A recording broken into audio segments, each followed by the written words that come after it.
Ngake ngabona olunye udaba lapha kuyisolezwe. Isiqeshana nje. Kuyikhasi lesolezwe la ku Facebook. Ngabona abanye abantu bekumenshina nje kulona ukuthi kwathiwa nansi imhlolo bokukhuluma ngalento ku Transformation Live. Udaba lwensizwa eyayithandana nodadewabo kodwa lalibhalwe ngomhla ka-8 October. Kodwa kusho ukuthi umuntu wayebhalile isolezwe ebhalela uMagumede waye umuntu oyilunga lomndeni uthi ucela izeluleko ukuthi yenziwa kanjani lento kunomfowabo olala nodadewabo uthi kunomfowabo olala nodadewabo so uthi ucela ukubuza uthi ngoba uthi baqale basola ukuthi baqale bezwa ngabantu ukuthi yazi njalo usibanibani ulala nosibanibani ubhudi nodadewabo abandawonye bazala umama wedwa. Uthi ke lo owayebhalela uMagumede leyo nto bayithatha njengamanga nje ukuthi ayisuka ayikho lento ingamanga. Uthi kuthe masebeyibona sebeyitholela nabo ukuthi awungampela labantu bayalalana bavele bashaqeka umama wabo waza wabaxosha. Manje labo bantu bagibhitile bahlala ndawonye bayizithandani nje bazala umama wedwa insizwa nentombi bazala umama wedwa. So ke ngayibona ama-comment amaningi abantu bebathuka labo bantu and all those things. Kodwa ubona ukuthi okunye kwakho akunaso isisombululo. Angithi phela manisuke nithandana noma manisuke nehlelwe isimo esinjalo sokuthi yini kube nomuntu ozothandana nodadewabo beze behlale ndawonye bekepite ngenxa yokuthi senibaxoshile ekhaya. Into efuneka isuke isisombululo esisuke sifuneka. Phambilini yayithi mayenzeka into enjalo babekhishwa labo bantu bexoshwe emndenini bese benikezwe isibongo sabo ebese bebizwa ngaleso sibongo. Umndeni nje abawuzala kube ukuthi ubizwa ngaleso sibongo ukuze kuba isizukuba umndeni nje. Yayenzeka phambilini yana. Nami kayikho into engisuke ngingayisho esimene esifana naleso kodwa isisombululo sisuke sifuneka sona. Mina bengingathi nje that's the only way ngoba uma ungahlutshene labo bantu ukuthi abayeke lento abayenza engamanyala ngeke beyiyeke ngoba sebeyenzile futhi njengoba sebehlala ndawonye sekwazi ngisho umphakathi ngeke besayiyeke sekuwukuthi nje bebuyiswe betshele ukuthi siyanikhipha ngokusemthethweni nina isibuko senikuyilesi bese beqhubeka bezala izingane zakuleso sibongo.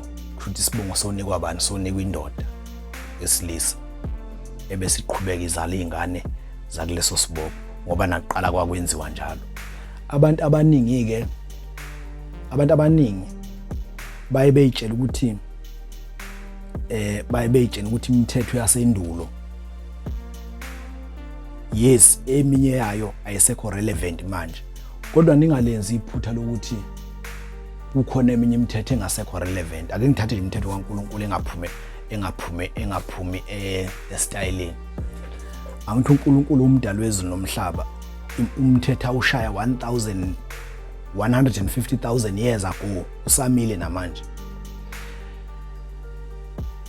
Awuphuphi uNkulunkulu akangeni futhi estyleni.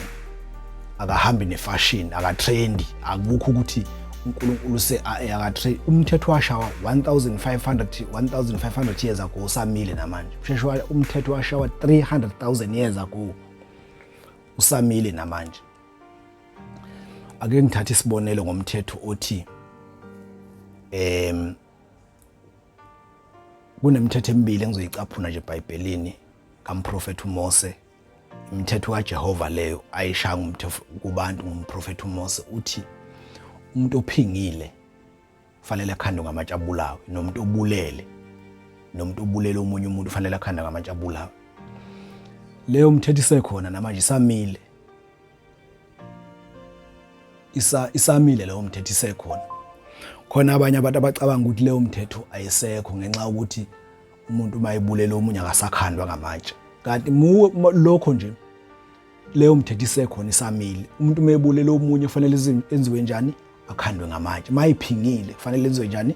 Ekhandwe ngamatshe. Ikhona eminye imithetho but ngicaphuna lemibili. Khona ke abanye bacabanga ukuthi leyo mthetho isiqedwe ngama-human rights, amalungelo abantu la sekhona njengamanje afika nohulumeni we-democracy and all those things. Cha, isekhona semile. I-problem it ends ukuthi le mthetho kubonakala, le mthetho kaNkulunkulu emibili engikhuluma ngayo kubonakala ukuthi kubonakala sengathi ayisekho noma ayisa-apply noma ayisekho relevant.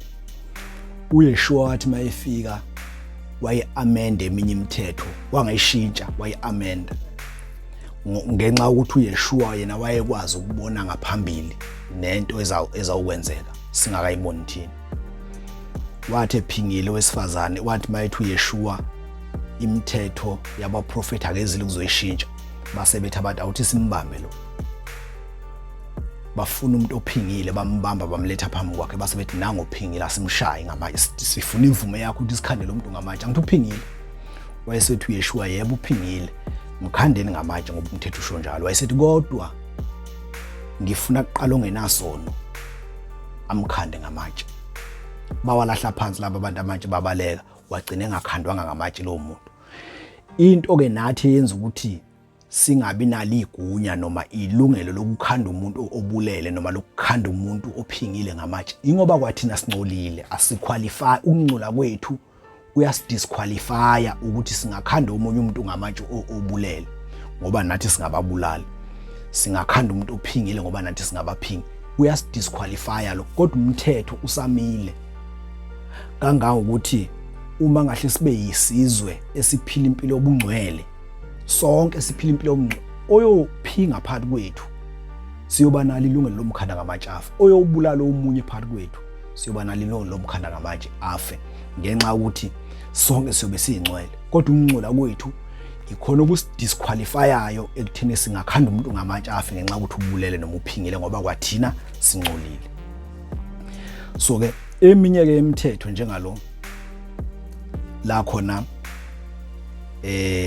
imithetho yesintu yayingabhalwa ndawo kuqala, njengalona nje ngisho yayingabhalwa ndawo nje, njengalapha nje lo ngisho ukuthi laba abantu bakuthiwa kukipite indoda insizwa nodade wabo sebehlala ndawonye, labo bantu sebengathola ngishingane noma yini, mhlawumbe njengoba sikhuluma nje sikukhulelwe uyintokazi, kufanele kubuyele kulowo mthetho wesintu ukuthi kade wagcina ukwenzeka, akusho ukuthi akwazi ube khona futhi akusho ukuthi awukho.